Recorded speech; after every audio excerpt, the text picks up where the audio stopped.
Hello, welcome to a reading from the Bible, Joshua chapter 5.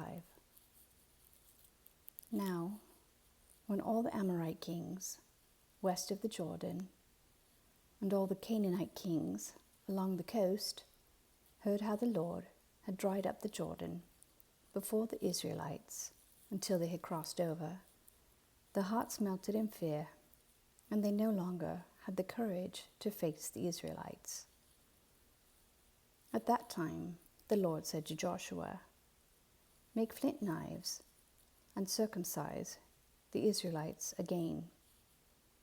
So Joshua made flint knives and circumcised the Israelites at Gibeath Hararaloth. Now this is why he did so. All those who came out of Egypt, all the men of military age, died in the wilderness on the way after leaving Egypt. All the people that came out had been circumcised, but all the people born in the wilderness during the journey from Egypt had not. The Israelites had moved about in the wilderness 40 years, until all the men who were of military age when they left Egypt had died, since they had not obeyed the Lord. For the Lord had sworn to them that they would not see the land he had solemnly promised their ancestors to give us, a land flowing with milk and honey. So he raised up their sons in their place, and these were the ones Joshua circumcised. They were still uncircumcised because they had not been circumcised on the way. And after the whole nation had been circumcised, they remained where they were in camp until they were healed.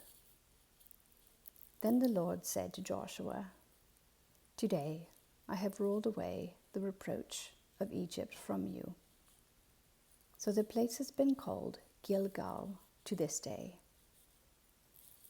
On the evening of the 14th day of the month, while camped at Gilgal, on the plains of Jericho, the Israelites celebrated the Passover. The day after the Passover, that very day, they ate some of the produce of the land, unleavened bread and roasted grain. The manna stopped the day after they ate this food from the land.